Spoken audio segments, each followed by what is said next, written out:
सूरज की हल्की हल्की किरणें नदी पर पड़ रही थीं। पानी में सुनहरी चमक थी। गांव में सुबह की चहल पहल शुरू हो गई थी, लेकिन बड़ी बहन जोया के घर में हमेशा की तरह उसकी कड़क आवाज गूंज रही थी। अरे वो सारा, मरी हुई घोड़ी की तरह कब तक सोती रहेगी? उठ! देख, मैं तुझसे बड़ी हूँ। जब तक मैं जिंदा हूँ तुझे आराम करने का कोई हक नहीं है। छोटी बहन सारा, जो अभी अभी जागी थी, चुपचाप उठ गई। उसकी आंखें डरी हुई थीं। उसका शौहर साकिब, जो बीमारी की वजह से बहुत कमजोर था, पास ही लेटा हुआ था और खौफ के मारे अपनी साली जोया को देखने लगा। मेरी ही छांव में रहकर पेट भरता है तुम लोगों का। ये घर भी मेरे नाम का है और ये खेत भी मेरे ही है। तेरा तो इस घर की ईंट पर भी हक नहीं है सारा। याद रख, अगर मेरा दिल इतना बड़ा ना होता तो आज तू सड़क पर खाक छान रही होती। तेरी हैसियत ही क्या है? कभी आईने में अपनी सूरत देखी है? तू तो बस मेरी दी हुई खैरात पर पल रही है, जो भीख की तरह मैं तेरे आगे डाल देती हूँ। जोया हर रोज उसे इसी तरह जलील करती। सारा चुप रहती। उसने कभी जबान नहीं खोली। उनके वालिदैन बचपन में ही गुजर गए थे। जोया ने ही उसे पाल पोस कर बड़ा किया था, लेकिन जैसे जैसे जोया की दौलत बढ़ी, उसका दिल पत्थर होता चला गया। जोया का शौहर अरबाज भी सारा और उसके बीमार पति को अपने घर पर एक बोझ समझता था। अरे जोया, देखो तो इसे। बारिश का मौसम हो रहा है और ये शहजादी अभी तक यहीं खड़ी है। अपनी इस लाडली बहन से कहो कि जल्दी से बाहर का कीचड़ साफ करे। पूरे गांव का रास्ता हमारे घर के सामने से है। अगर लोगों ने गंदगी देखी तो हमारी क्या इज्जत रह जाएगी? लोग कहेंगे कि इतने बड़े जमींदार के घर के सामने कीचड़ पड़ा है, इसे क्या फर्क पड़ता है? इसे तो बस मुफ्त की रोटियां तोड़नी है, चाहे हमारी नाक कट जाए। कहो इसे कि हाथ पैर चलाए, वरना कीचड़ अंदर तक आ जाएगा। सुन लिया ना सारा? जा, पहले घर के आगे का रास्ता साफ कर। और सुन, चूल्हा जलाने के लिए सूखी लकड़ियां भी जंगल से बटोर ला। मुझे खेत देखने जाना है, वहां भी बहुत काम पड़ा है। सारा चुपचाप बाहर निकल गई। उसका दिल भारी था। हर दिन अपनी सगी बहन और बहनोई की कड़वी बातें उसे छलनी कर रही थीं, लेकिन फिर भी वो यही सोचती कि आपा ने ही तो पाल पोस कर बड़ा किया है। उनका हक है मुझे बुरा भला कहने का। आसमान में घने काले बादल छा गए थे। गांव की एक बुजुर्ग औरत कह रही थी, अरे नदी का पानी बढ़ेगा आज, ऊपर वाला सबकी हिफाजत करे। जोया और अरबाज खेत की ओर जाने लगे, पर जाते जाते उसने सारा से कहा, सुन, अगर बारिश तेज हुई और नदी का पानी घर की तरफ बढ़ने लगा तो सबसे पहले मेरे मवेशियों को सुरक्षित जगह पहुंचाना। तेरा टूटा फूटा सामान तो वैसे भी कूड़ा है, पर मेरी गाय भैंसों को खरोंच भी आई तो नुकसान मेरा होगा। ठीक है आपा, जैसा आप कहें। आपकी हर बात मेरे सर आंखों पर। और हाँ, अगर भूख लगे तो सब्र करना। पहले घर आकर मुझे और अरबाज को खाना खिलाना, उसके बाद ही तू कुछ खाएगी, समझी? ये कहकर जोया चली गई। अब बारिश तेज होने लगी थी। सारा ने जल्दी जल्दी रास्ता साफ किया और फिर भीगते हुए लकड़ियां इकट्ठा करने निकल गई। उसने ऊपर वाले से दुआ मांगी। ऐ ऊपर वाले, इस तूफान में सबकी रक्षा करना। भले ही मेरा सब कुछ छिन जाए, पर मेरी आपा का घर और उनकी दौलत सलामत रहे। उनके पास तो सब कुछ है, मैं तो कहीं भी सिर छुपा लूंगी। उसकी मासूमियत देखकर मानो आसमान का दिल भी भर आया। बारिश मूसलाधार होने लगी थी। जोया जब खेत से लौटी तो वो पूरी तरह भीग चुकी थी और गुस्से में आग बबूला थी। उसने देखा कि सारा लकड़ियां लेकर तो आई है, पर वो गीली है और सारा खुद ठंड से बुरी तरह कांप रही है। निकम्मी, जब देखो तब भीग कर तमाशा करती रहती है। गीली लकड़ियां लाई है, अब चूल्हा कैसे जलेगा? तू किसी काम की है भी या नहीं? आपा, बारिश बहुत तेज थी, सूखी लकड़ियां मिलना मुश्किल था, माफ कर दो। जोया का गुस्सा 7वें आसमान पर पहुंच गया। उसने एक जोरदार लात सारा के पेट में मारी। सारा तड़प कर जमीन पर गिर पड़ी। उसका बीमार शौहर साकिब अपनी पत्नी को बचाने के लिए लड़खड़ाते हुए आगे बढ़ा तो जोया ने उसे भी जोर से धक्का दे दिया। उनका छोटा बेटा जैद अपनी माँ की हालत देखकर दहाड़े मारकर रोने लगा। बस, मेरा सब्र खत्म हो गया। आज से ये घर तेरा नहीं है, निकल जा यहाँ से। मैं तुझ पर और तेरे इस बीमार शौहर पर अब एक पाई भी खर्च नहीं करूंगी। दफा हो जा मेरे घर से। आपा, अल्लाह के वास्ते ऐसा मत करो। बाहर सैलाब आ रहा है, हम कहाँ जाएंगे? हमारा आपके सिवा कोई नहीं है, यही घर हमारा आसरा है। मेरा छोटा बच्चा और ये बीमार मरीज कहाँ भटकेंगे? हम सड़क पर दम तोड़ देंगे। आपा, जो सजा देनी है दे दो, पर इस तूफान में घर से मत निकालो। जहां मर्जी जाओ, नदी में डूब मरना है तो मर जाओ, मुझे रत्ती भर फर्क नहीं पड़ता। ये घर मेरा है और यहाँ सिर्फ मेरी हुकूमत चलेगी। आसमान से बरसती बूंदें अब सारा के आंसुओं में मिल चुकी थी। वो बेबसी से उठी, उसके गीले कपड़े जिस्म से चिपक रहे थे। उसने अपने बीमार शौहर और नन्हे जैद को गोद में लेकर उस घर से निकल पड़ी जहां उसने अपनी पूरी जिंदगी गुजार दी थी। बाहर बर्फीली हवाएं चल रही थी और कीचड़ में उनके पैर धंस रहे थे।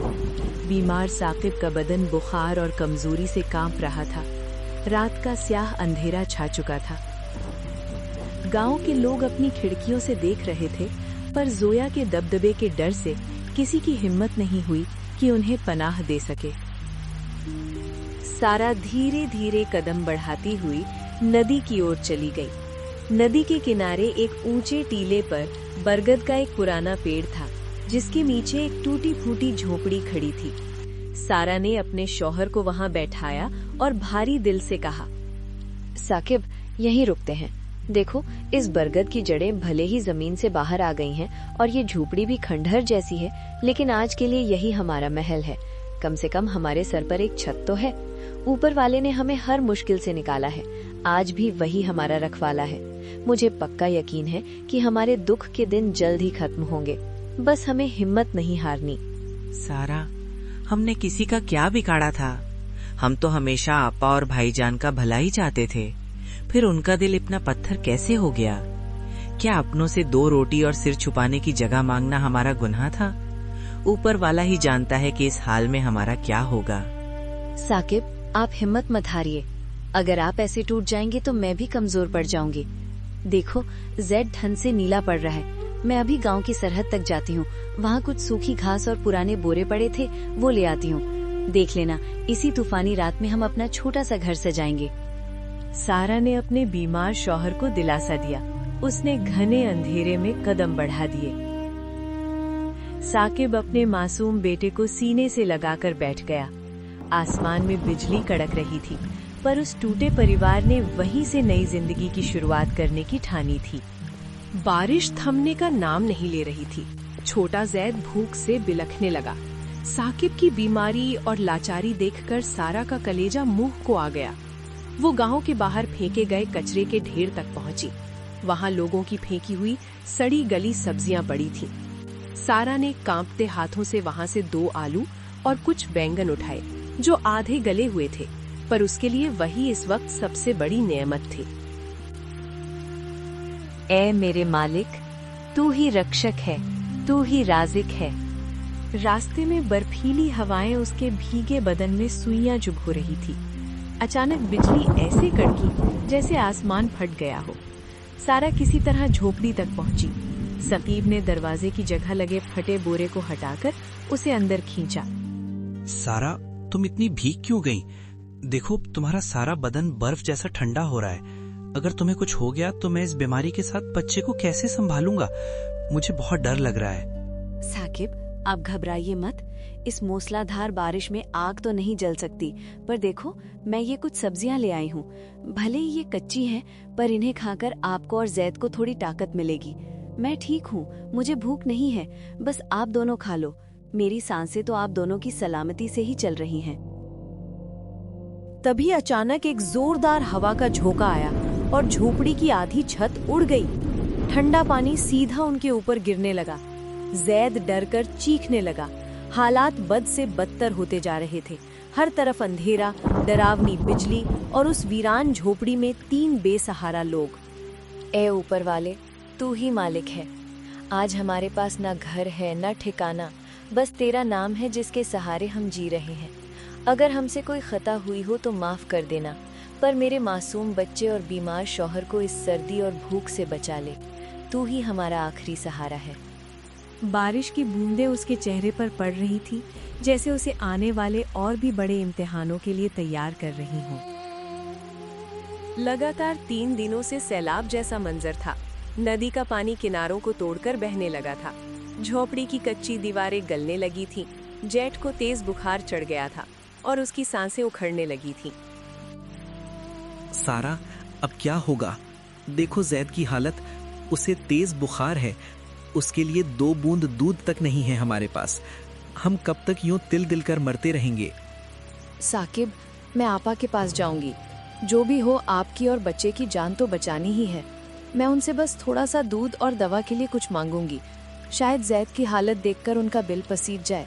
सारा, अगर तुम्हारी आपा ने तुम्हारे वालिदैन के हिस्से की जमीन तुम्हें दी होती तो आज हमारे पास भी एक पक्का मकान होता। उन्होंने तुम्हें पाला, इस एहसान के बदले उन्होंने तुम्हारी हक की जमीन हड़प ली। तुमने कभी अपना हिस्सा क्यों नहीं मांगा? साकिब, आपा ने बचपन में मुझे सहारा दिया था। अगर उस एहसान के बदले उन्होंने मेरी जमीन रख ली तो कोई बात नहीं। मैं अपनी बड़ी बहन से लड़कर अपना हक नहीं मांगना चाहती थी। जो ऊपर वाले ने चाहा वही हुआ। लेकिन आज आप दोनों की खातिर मुझे उनके सामने हाथ फैलाने जाना ही होगा। सारा के दिल में अब भी एक उम्मीद बाकी थी। वो भारी बारिश और तूफान के बीच रात में ही निकल पड़ी। रास्ते में घुटनों तक पानी भरा था और बिजली की कड़क सब कुछ और भी खौफनाक बना रही थी। फिसलन भरे रास्तों पर गिरती संभलती वो अपने बीमार शौहर और तड़पते बच्चे की खातिर हार नहीं मान रही थी। वो अपनी आपा जोया के घर पहुंची। दरवाजा बंद था, पर अंदर से हंसने बोलने की आवाजें आ रही थी। सारा ने कांपते हाथों से कुंडी खटखटाई। आपा, ओ आपा, अल्लाह के वास्ते दरवाजा खोलो।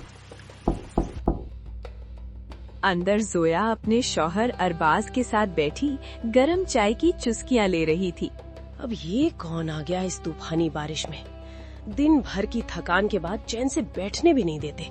हर वक्त कोई ना कोई मुसीबत दरवाजे पर आ खड़ी होती है। कौन होगा इतनी रात को? और अगर कोई भीग भी रहा है तो हमें क्या? सबको हमारी ही चौखट दिखती है क्या? कह दो, जहां जाना है जाए, हमें आराम करने दो। जोया उठी और उसने झटके से दरवाजा खोला। सामने भीगू हुई सारा को देखकर उसकी भवें तन गई। क्यों आई है यहाँ? क्या चाहिए तुझे इस वक्त? दिन हो या रात, हर वक्त भीख मांगने चली आती है। बोल, क्या मुसीबत आन पड़ी है? आपा, जैद को बहुत तेज बुखार है और साकिब की तबीयत भी हाथ से निकल रही है। 3 दिन से सब बारिश में भीगे पड़े हैं। बच्चे का बदन ठंडा पड़ रहा है। उसके पास ओढ़ने को कुछ नहीं है, पेट में दाना नहीं है। आपा, हमारी झोंपड़ी कभी भी गिर सकती है। थोड़ा सा दूध दे दो या कोई पुरानी चादर ही दे दो। मासूम बच्चा है आपा, उसकी जान बचानी है। हम कहीं और नहीं जाएंगे, बस जैद की सांसें चलती रहें, इतनी सी दया कर दो। जोया, देखो तो, ये फिर आ गई भीख मांगने। निकम्मी कहीं की। काम धंधा तो इसे और इसके बीमार शौहर को आता नहीं, बस हमारे दरवाजे पर हाथ फैलाना आता है। अरे हटो, हमारे पास भी फालतू कुछ नहीं है, समझे? सुन लिया ना सारा?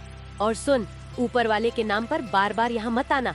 जो अपने शौहर और बच्चे का पेट नहीं पाल सकती, उसे तो मर ही जाना चाहिए। चल निकल यहाँ से, हमारा सर मत खा। आपा, एक बार जैद को देख तो लो, छोटा सा है, मर जाएगा तो? मरना है तो मर जाए, मुझे क्या फर्क पड़ता है? तू जिए या मरे, मेरी जिंदगी पर कोई असर नहीं पड़ने वाला। निकल यहाँ से। और सुन, आइंदा मेरे दरवाजे पर मत दिख जाना, वरना इस बार धक्के मारकर खदेड़ दूंगी। जा, जहाँ मरना है मर जा। बारिश की बूंदें सारा के आंसुओं के साथ बह रही थीं। वो भारी कदमों से लौट पड़ी। रास्ते में उसने 1-2 घरों से मदद मांगी, पर लोगों ने मुंह फेर लिया। किसी ने कहा, जब तेरी सगी बहन ही तुझ पर रहम नहीं कर रही तो हम क्यों करें? निकल यहाँ से। आखिरकार वो टूटे दिल और खाली हाथों के साथ फिर उसी नदी किनारे की झोपड़ी की ओर लौटने लगी। बच्चे और शौहर के लिए खाने का इंतजाम करने वो फिर से अंधेरे में भटकने लगी। रास्ते में गांव के बाहर एक पुराने पीपल के पेड़ के नीचे उसने एक फकीर बाबा को देखा। उनके कपड़े फटे हुए थे, दाढ़ी भीगी थी और वो ठंड से बुरी तरह कांप रहे थे। बाबा, आप यहाँ क्यों खड़े हैं? इतनी बारिश में भीग जाएंगे। आपकी ये पतली सी चादर भी पूरी भीग गई है। चलिए कहीं छांव में बैठ जाइए, वरना इस उम्र में ठंड बर्दाश्त नहीं होगी। बाबा, कुछ तो बोलिए। बेटी, कई दिनों से कुछ खाया नहीं। गांव गई थी, मगर किसी ने एक टुकड़ा तक नहीं दिया। लगता है अब इंसानों का दिल मर चुका है। अब ये बूढ़ा जिस्म जवाब दे रहा है। लगता है आज मेरी आखिरी रात है। सारा की आंखों से आंसू बह निकले। उसने कांपते हाथों से अपनी भीगी जेब टटोली। उसमें वही 2 छोटे आधे गले आलू थे जो वो जैद और साकिब के लिए लाई थी।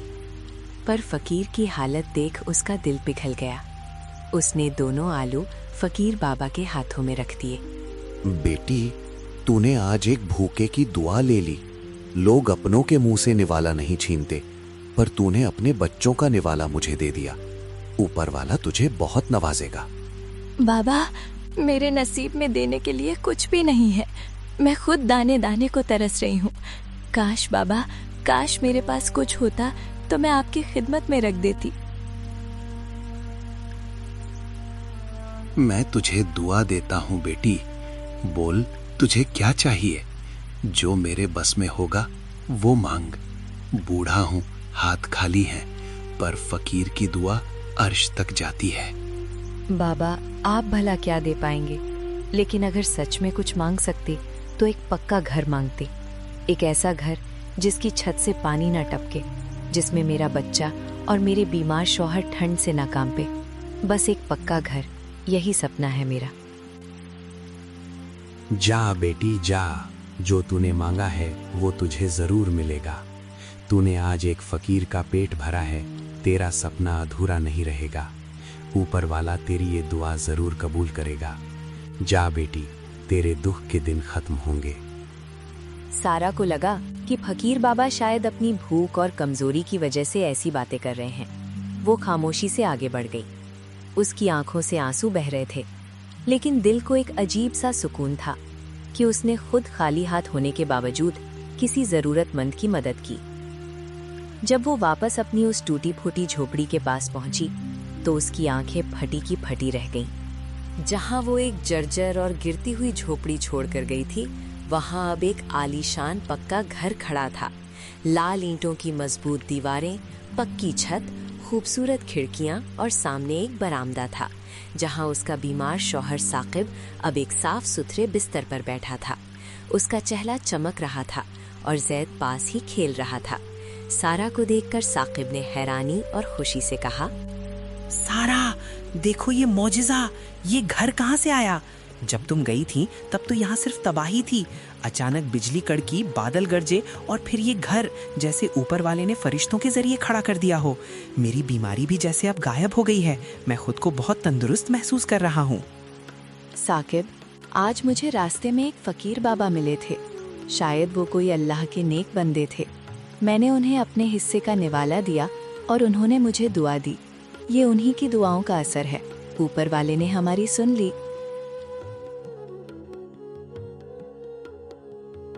उस रात पहली बार सारा, साकिब और जैद ने एक पक्के और महफूज घर की छत के नीचे बैठकर ऊपर वाले का शुक्र अदा किया। बाहर तूफान था, लेकिन उनके घर के अंदर बरकत और सुकून था।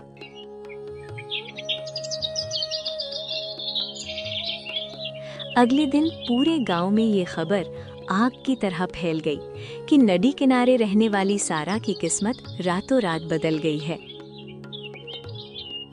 ये बात जब बड़ी बहन जोया और उसके शौहर अरबाज के कानों तक पहुंची तो वे दंग रह गए। वे दोनों अपने घर के बाहर बैठे थे, तभी एक औरत ने आकर कहा, जोया भाभी, सुना आपने? सारा का पक्का मकान बन गया है। किसी फकीर की दुआ ने कमाल कर दिया। अब वो बड़े ठाठ से रह रही है। ये सुनते ही जोया का चेहरा जलन से काला पड़ गया। उसने अपने शौहर अरबाज की ओर देखा। सुना आपने? जिस सारा को हमने धक्के मारकर निकाला वो आज महलों में रह रही है। अगर उस फकीर को कुछ देने से किस्मत बदलती है तो हम क्यों पीछे रहे? चलिए हम भी उसे ढूंढते हैं, हमें भी और दौलत चाहिए। हाँ चलो, हम भी उसे कुछ देंगे और बदले में अपने कारोबार में तरक्की और ढेर सारा सोना मांगेंगे।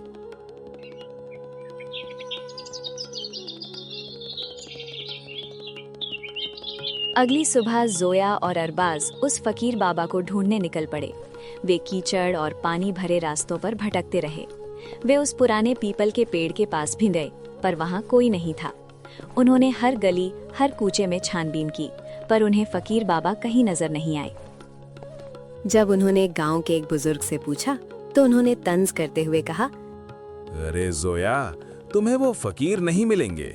वो फरिश्ते सिर्फ उन्हीं को मिलते हैं जिनका दिल साफ होता है। ऊपर वाला सब देखता है कि कौन हकदार है और कौन लालची। फकीरों की दुआएं खरीदी नहीं जाती, कमाई जाती हैं। तुम जैसे लोग तो उनके पास जाने के काबिल भी नहीं हो। 3 दिन तक भटकने के बाद दोनों थक हार कर वापस आए। घर लौटते ही दोनों में झगड़ा शुरू हो गया। सब तुम्हारी वजह से हुआ अरबाज। अगर तुमने मुझे उकसाया ना होता और मैंने अपनी सगी बहन को बेघर ना किया होता तो आज मुझे ये चिल्लत ना उठानी पड़ती। अब गांव वाले हमारी थू थू करेंगे और सारा की इज्जत करेंगे। हमने बहुत बड़ा गुनाह किया है। मेरी वजह से? तुम ही तो उसे फूटी आंख नहीं देखना चाहती थी। अब जब वो अमीर हो गई है तो सारा इल्जाम मेरे सर। सच तो ये है कि तुम्हारे दिल में कभी अपनी बहन के लिए प्यार था ही नहीं।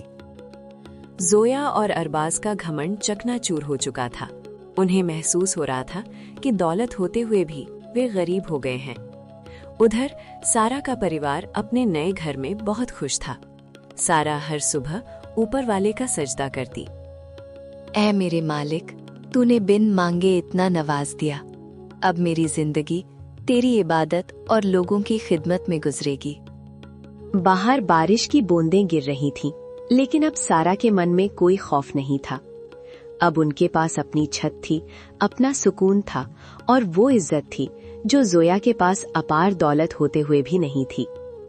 कहते हैं लालच की आग इंसान को जला देती है, लेकिन सब्र और नेकी का फल ऊपर वाला हमेशा मीठा ही देता है।